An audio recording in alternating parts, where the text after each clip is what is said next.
គឺជារឿងរ៉ាវដ៏គួរឲ្យសោកស្ដាយមួយអំពីបុរសម្នាក់ដែលមានបញ្ហាសុខភាពធ្ងន់ធ្ងរនៅមាត់និងក្បាលរបស់គាត់ដោយសារតែទម្លាប់ញ៉ាំម្លូភីនឡាំងច្រើនហួសហេតុក្នុងមួយថ្ងៃបុរសចំណាស់រូបនេះបានញ៉ាំម្លូអស់រយៈពេលជាង30ឆ្នាំមកហើយមុនពេលមាត់របស់គាត់ចាប់ផ្ដើមមានការប្រែប្រួល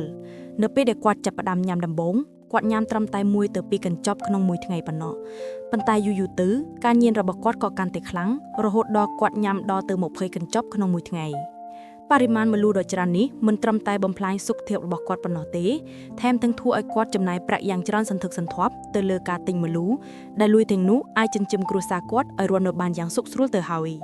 ជាលទ្ធផលគាត់បានធ្វើឲ្យប្រពន្ធនិងកូនរបស់គាត់រត់ចោលអស់ដោយសារតែការញ៉ាំម្លូច្រើនពេកមាត់របស់គាត់បានកើតមានដុំសាច់ដ៏ធំមួយដែលមានទំហំប្រហាក់ប្រហែលនឹងផ្លែបាល់ទាស់ដែលធ្វើឲ្យរូបរាងរបស់គាត់ប្រែប្រួលយ៉ាងខ្លាំងនិងគួរឲ្យខ្លាច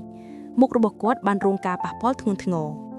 ការខូចទ្រង់ទ្រាយមាត់របស់គាត់ត្រូវបានរីកប៉ោងនិងខូចទ្រង់ទ្រាយយ៉ាងធ្ងន់ធ្ងរធ្មេញរបស់គាត់ត្រូវបានដុំសាច់នោះសង្កត់រហូតដល់ជ្រុះអស់ការនិយាយស្ដីនិងការញ៉ាំអាហារបានក្លាយជាការលំបាកបំផុត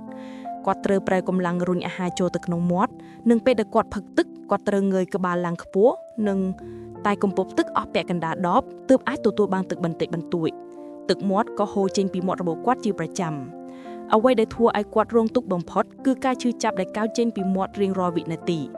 ដុំសាច់ទាំងនោះបានធ្វើឲ្យគាត់ឈឺចាប់រហូតដល់គាត់ធ្លាប់ចង់ប្រោទំពក់ដើម្បីគៀបដុំសាច់ដែលរលួយនោះចេញទោះបីជាមិត្តភ័ក្តិនិងគ្រូពេទ្យបានដាក់ទឿនគាត់ឲ្យជប់ញ៉ាំម្លូក៏ដោយក៏គាត់លើតែបដិសេធដោយមិនបានយកចិត្តទុកដាក់ឡើយឥឡូវនេះគាត់មានការសោកស្ដាយយ៉ាងខ្លាំងចំពោះការសម្រេចចិត្តរបស់គាត់ប៉ុន្តែវាហួសពេលទៅហើយដោយសារតែគាត់បានចាយលុយអស់ពីផ្ទះដើម្បីតែទិញម្លូគាត់មិនមានលទ្ធភាពដើម្បីវះកាត់ដុំសាច់នោះចេញទេគ្រូពេទ្យបានណែនាំថាការវះកាត់មាត់របស់គាត់គឺជាដំណោះស្រាយចុងក្រោយប៉ុន្តែវាក៏មានហានិភ័យខ្ពស់ផងដែរបុរសចំណាស់រូបនេះបានត្រឹមតែទទួលទានថ្នាំបំបាត់ការឈឺចាប់ហើយរស់នៅមួយជំហានម្ដងព្រោះគាត់មិនមានជម្រើសអ្វីផ្សេងទៀតឡើយ